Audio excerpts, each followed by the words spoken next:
Mi nombre es Leonardo Alvarado, soy cursante del sexto semestre de Ingeniería en Telecomunicaciones en la Universidad Fermín Toro del núcleo Araure Portuguesa. El tema a abordar de hoy es convertidor de corriente a voltaje en un amplificador operacional ideal. ¿Okay? Sabemos que la corriente y el voltaje son totalmente distintos, ya que la corriente la medimos en amperes, que es el flujo de los electrones, y el voltaje lo medimos en voltios. Es quien ayuda al paso de esa corriente.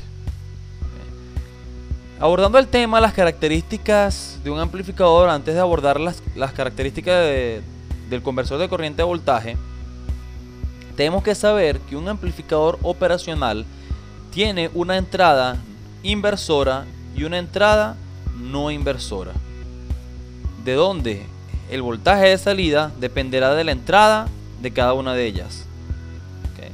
Entonces, decimos que el conversor de corriente a voltaje se conoce también como amplificador de transimpedancia.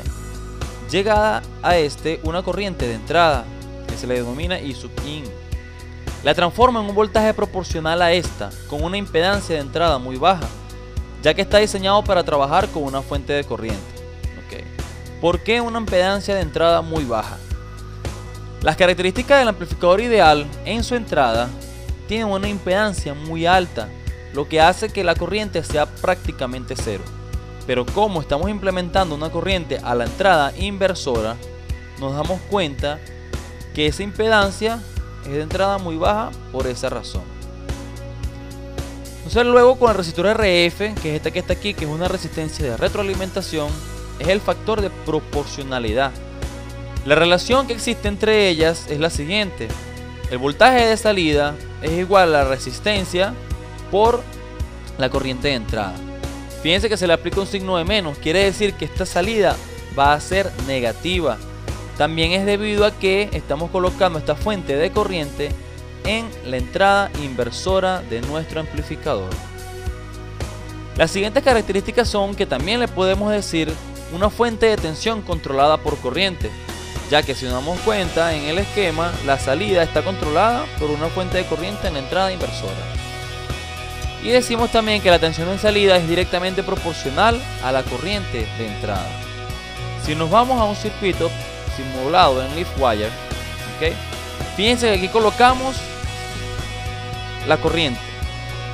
Tenemos aquí una fuente de corriente de 100 microamperes.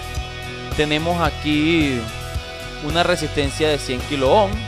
Y tenemos aquí la otra resistencia de 100 kilo ohm.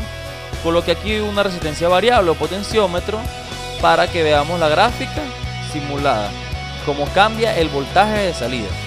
¿Okay? Conectamos aquí a tierra la entrada no inversora y colocamos aquí en la entrada inversora. ¿Okay? Entonces, si simulamos aquí este circuito, fíjense que cómo cambia dependiendo de lo siguiente. Fíjense. ¿Okay? Va cambiando a mayor resistencia, menor voltaje. Se recuerden que este voltaje va a ser negativo debido a que estamos conectándolo en la entrada inversora de nuestro amplificador operacional. Aquí le colocamos 15 voltios positivos y 15 voltios negativos porque estamos utilizando un circuito integrado LM741. ¿Okay? Si lo pueden observar acá más de cerca. ¿Okay? Un circuito integrado LM741 que es un amplificador